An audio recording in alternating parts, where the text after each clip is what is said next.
habeen wanaagsan daawadayaal kuna soo dhawaada barnaamijka caawiya caalamka waxaan ahay Farxaan Maxamed Jimcaale qodobada wararka ugu waaweyn waxay kala yihiin ugu dambeyn gargaar ayaa gaaray gobolada uu sida xun u saameeyay duufaanta Kenneth ee wadanka Mozambique warbixin ayaanu idinkaga haynaa qodobada kale ee caawana waxa kamid ah waxmiya iska bedelay nolosha dadka South Africa sanad kadib barnaamijyadii nolosha dadka ku saabsanaa ee ka dhacay waqooyiga galbeed waxay u dagaalamayaan in loo soo celiyo caruurta ay ayeeyooyinka u yihiin qarabada dagaalyahaniinta IS oo caawinaad ka raadsanaya dawladda Belgium dooda caawana waxaa idin haysa anigoo ah Caaisha Cali Afrax waxayna ku saabsan tahay caafimaadka maanka ee hooyooyinka dhalmada kadib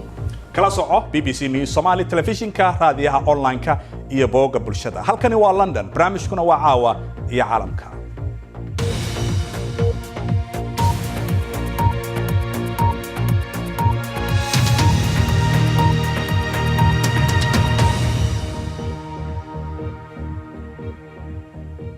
waxaanu ku bilaabaynaa ururka qaramada midoobay ayaa gargaarkii ugu horeeyay oo cuntaha gaarsiiyay meelaha ay sida aadka u saameysay duufaanta Kenneth ee wadanka Mozambique magaalada Ibo oo guryihii ay burbureen waxa la gaarsiiyay buskud nafaqo badan leh iyo daawooyin kala duwan howlaha gargaarku halka ay marayaan waxay nooga waramaya Cabdixaafid Cawl Ismaaciil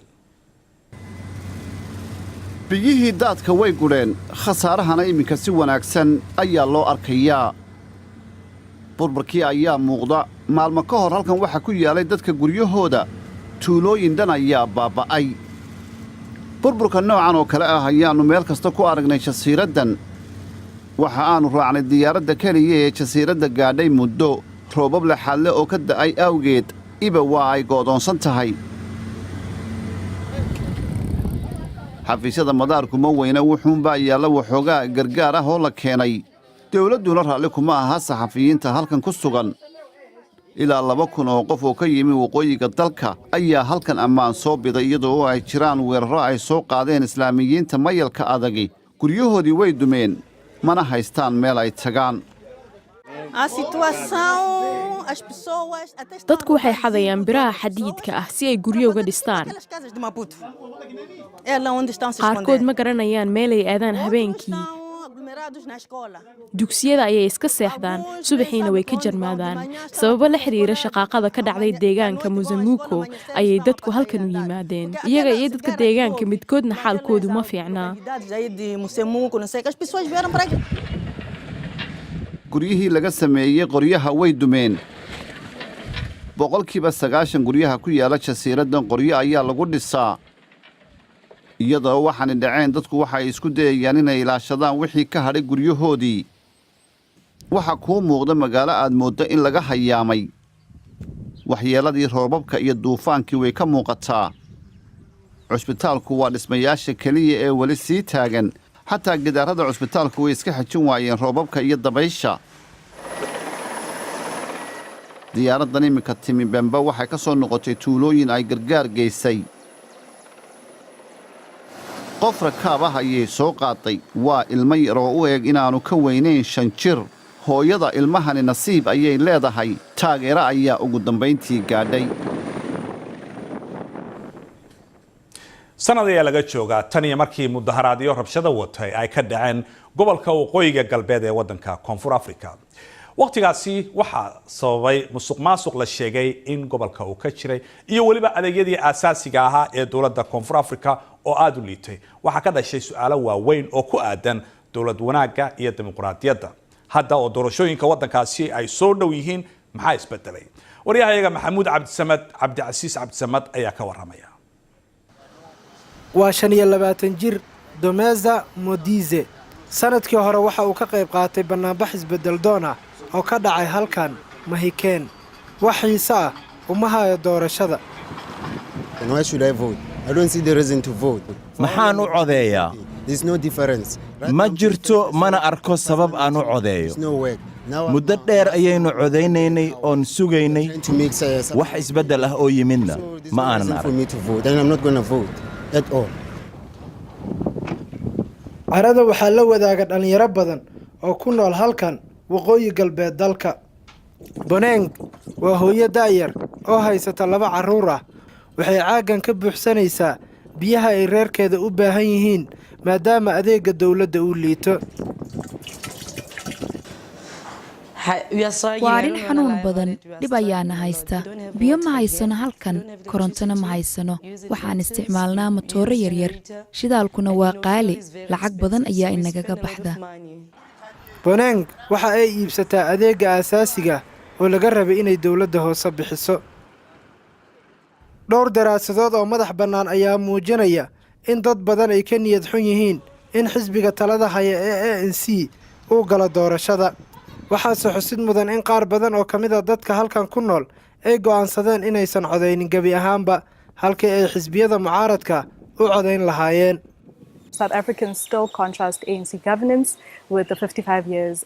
dadka koonfur afrika weli waxay isbarbardhigayaan xukuumadda ANC-da iyo xukunkii midabta koorka ahaa ee 55 sano jiray oo ilaa iyo lagu kala soocay dadka cad iyo kuwa madow. tan labaad, xisbiyada mucaaradka nooma qeexayaan tallaabooyinka ay qaadayaan, waxyaabaha ay hayaan sida barnaamijyada, fikradaha iyo ujeedooyinka ay uga bedelan yihiin dowladda hadda jirta.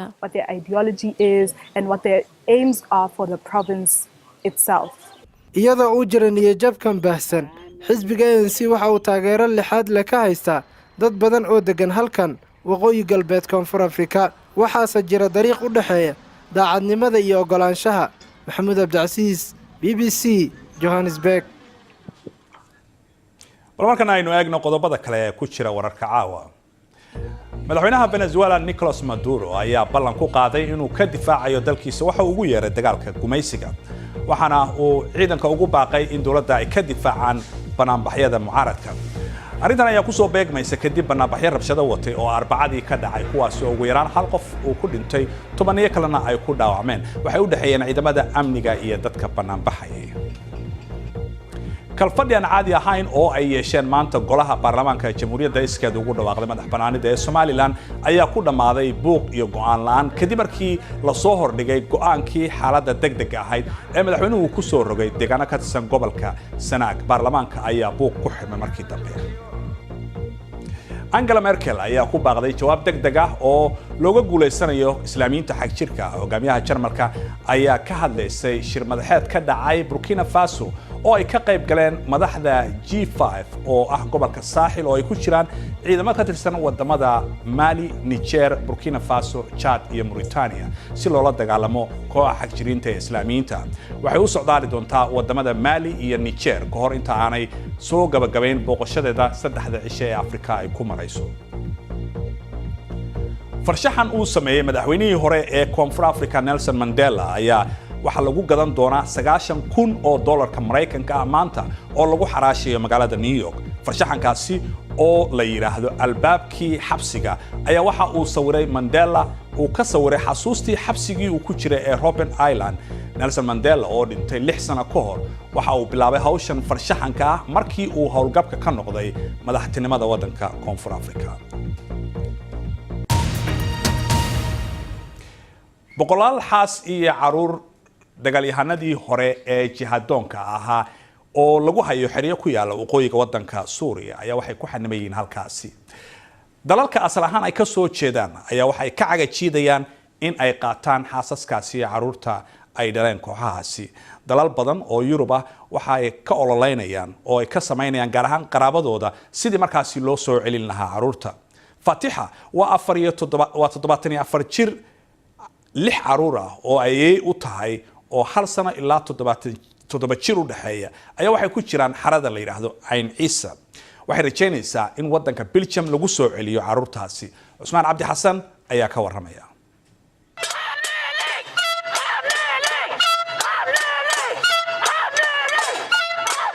soo celiya ayay Fatiha ku qaylinaysaa. 6 caruur ah oo ay u tahay ayaa ku xaniban Suuriya. waxay ku doodaysaa maxaa loogu ciqaabayaa gaf ay galeen waalidkood. xeryo ayaa lagu hayay iyaga iyo hooyooyinkooda ilaa iyo 2017. waxaa kula jira boqolaal kale oo ah caruur iyo xaasaska dagaalyahanada ISIS. Fatiha waxay isku dayaysaa in lagu soo celiyo Belgium. tani waa Maryam Shahiid, Unays iyo Sayfullah. ma noolaan karno, si caadi ah uma neefsan karno, tani sidan kuma socon karto. 2013 wiil iyo gabar ay Fatiixa dhashay ayaa ku biiray dagaalyahanada shisheeye ee Suuriya labaduba waxa raacay carruurtooda iyo lamaanayaashooda. sidee ku dhacday tan anigoo hooyo ah inaan garan waan jeclaan lahaa inaan bedelo wixii la soo dhaafay balse ma awoodo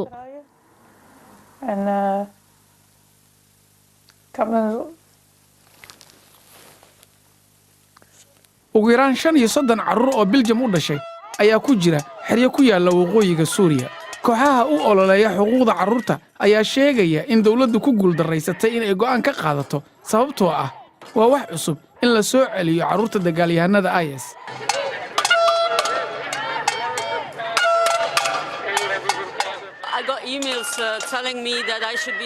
waxa ay soo gaaray iimaylo laygu leeyahay waxaa tahay qofka labaad ee ku dhimanaya weerar argagixiso waxayna carruurtan u dhimanayaan sida bisadaha diyaaradaha ayaa laga soo tuurayaa qoyskooduna Suuriya ayaa dib loogu celinayaa haddii ay doonayaan inay arkaan marka carruur laga hadlo dembi ma lahan waalidkood ayaa go'aan qaldan qaatay oo dembiyada galay waana in iyaga la ciqaabaa balse carruurtan dembi ma laha waa inay carruur ahaan karaan iyagoon dhibaato kula kulmin dalkooda.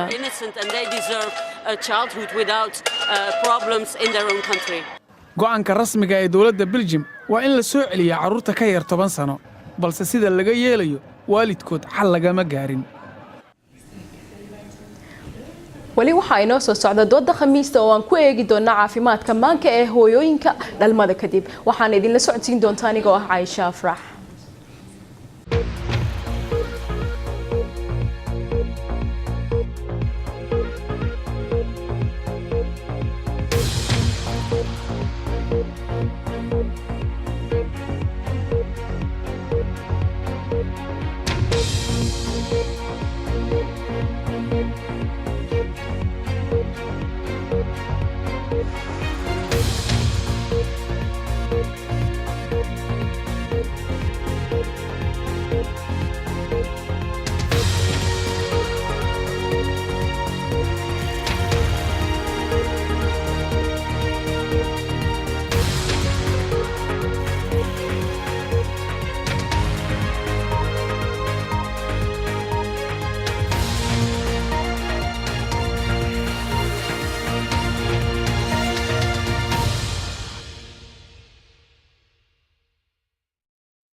wali waxaad daawanaysaan caawiya caalamka balaan xusuusiye qodobada caawa wararkeena ugu waaweynaa ugu dambeyn gargaar ayaa gaaray gobolada uu sida xun u saameeyay duufaankii Kenneth ee dalka Mozambique waxay u dagaalamayaan in loo soo celiyo carruurta ay ayayooyinku yihiin qaraabada dagaalyahanada IS ee caawinaada ka raadsanaya dawladda Belgium ugu yaraan 20 milyan oo qof ayaa qaba xanuunka dhimirka ee la yiraahdo depressionka ama niyad jabka tirada dumarka ee qaba xanuunka depressionka qaybihiisa kala duwan ayaa ah 2 jibaar tirada ragga xanuunka postnatal depressionka oo ku dhaca dumarka dhalmada kadib kaas oo ay sababaan waxyaabo kala duwan ayaa waxa kamid ah dhibaatooyin nololeedka oo ay hooyadu soo martay iyo hadii ay isir ahaan qoyskeedu ay qabeen xanuunada dhimirka xanuunkan ayaa wuxuu ku dhacaa 15% hooyooyinka oo dhan kaas oo haddana ku dhaca hooyada labada bilood ee ugu horeysa markay umusho ama kadib ilaa iyo sanadka koowaad dooda caawa waxa igala qayb gali doona Huda Ducaale iyo Hooda Ibrahim kusoo dhawaada barnaamijka labadiinaba xanuunkan muxuu yahay haddii aan ka hadalno Hooda xanuunku waa xanuun maskaxda ku saabsan hasahan waxa weeyaan sida jirka kale markuu xanuunsado madaxaagana saasoo kale ay ku dhici kartaa hooyooyinka marka ilmahoodu ay dhalaan murugo badan baa qaban kartaa leeyahan waad garanaysaan marka ilmo dhashid tired baad tahay hurdo fiican ma seexanaysid ilmuhun baad ku jeedaa maalin kasta markay siyaasadaasi isku wada weynaato qofka wuxuu noqon karaa inay low noqdaan inay oohin bataan inay thoughtskooda iyo maskaxdooda waxa ku jira inay wax normal ahayn ma la isdhihi karaa hooyada marka ay canug dhasho ilmo yar dhasho waxaa laga filanayaa inay faraxsanaato inay markasta nolosheeda isku toosnaato inay aad u faraxsan tahay ma isleedahay taasi waxay noqon kartaa cadaadis badan oo kaga yimaado bulshada waxyaabahaas oo kale so family-yada waxa fiican dadku hooyada pressure bay saartaa already pressure-kay saarana waxa weeyaan ilmahaaga waa inaad u fiicnaatid laakiin hooyadu ma aha superwoman ma aha wax kasta ma samayn kartid so waa inaad garatid haddaan sidan u feel garanay haddaan low ahay waa inaad qof u sheegtid and that's why fiican tahay inay dadka familygaaga iyo dadka kula jooga huda aday ahaan haddii aan ku weydiiyo waa maxay experiencegaaga ama khibradda aad leedahay cudurkan anigu waxaan ahay gabadh xanuunsataba uurka intan igu dhaco iyo markan dhalaba labadaba anigu xanuunkaa waan leeyahay waxyaabaha aad dareentid maxaa ka mid ah wallaahi waa waxyaabo fara badan waxay ka mid ah oohin daal hurdo la-aan ma doonaya inaan gurigay ka baxo bulshada ma soo dhex galo cid kasta waan iska jaraa marka xanuunkani ma marka ilmaha la dhalo ayuu ka bilowdaa mise ka horna wuu bilaaban karaa so sometimes ka hor wuu bilaaban karaa dadna already way haysan karaan ilmay dhali karaan laakiin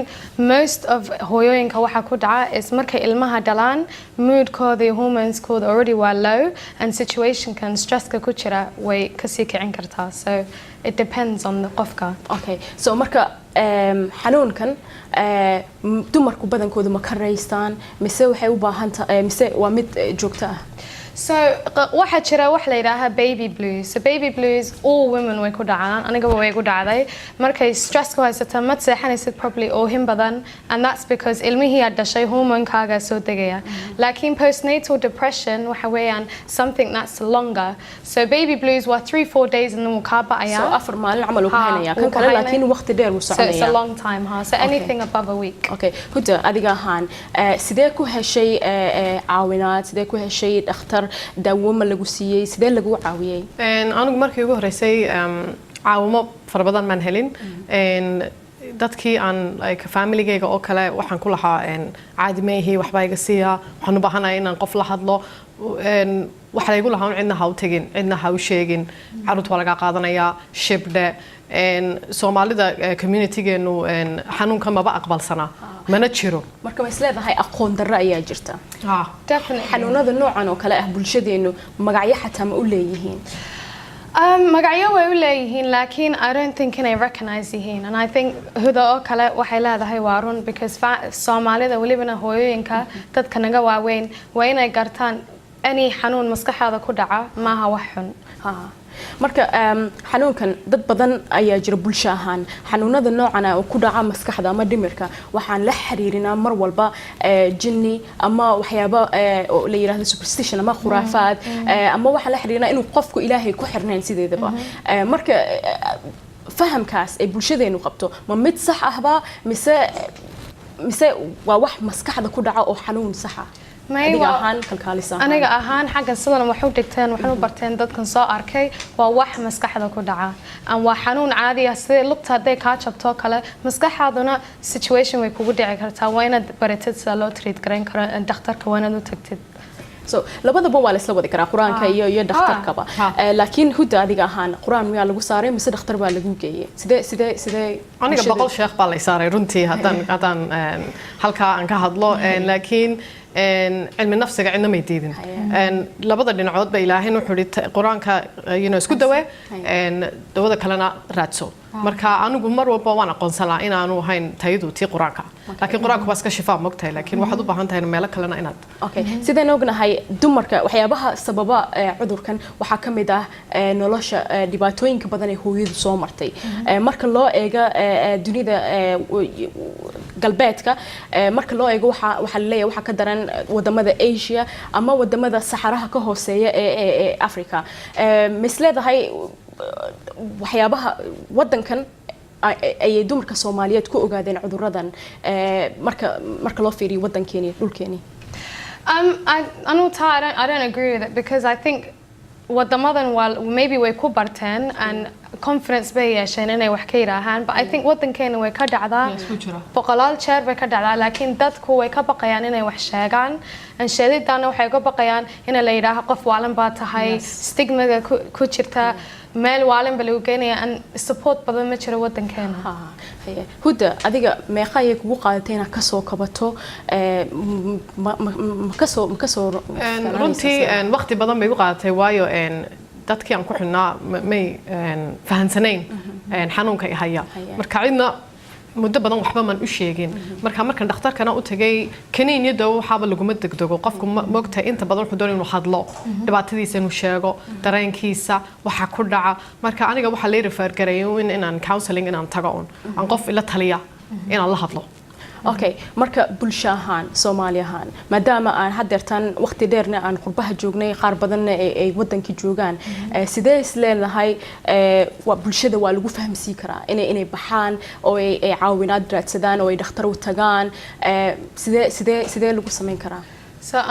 personally I think wax kasta waxa laga bilaabaa education iyo waxbaro so markay dadku aan ayar waxbarno aan tusno waxani waa sidan ay dadku kala fahmayaan waxa waan haystaa caawimaadaas aan u baahanahay aduguda wallahi runtii waxaan oran lahaa ha ku degdegaan hadday isku arkaan xanuunkan oo kale waayo xanuunada oo dhani waa linked haddaad daysid mid kaluu sii noqdaa haddaad kaana daysid mid kaluu sii noqdaa anxiety depression psychosis waa wada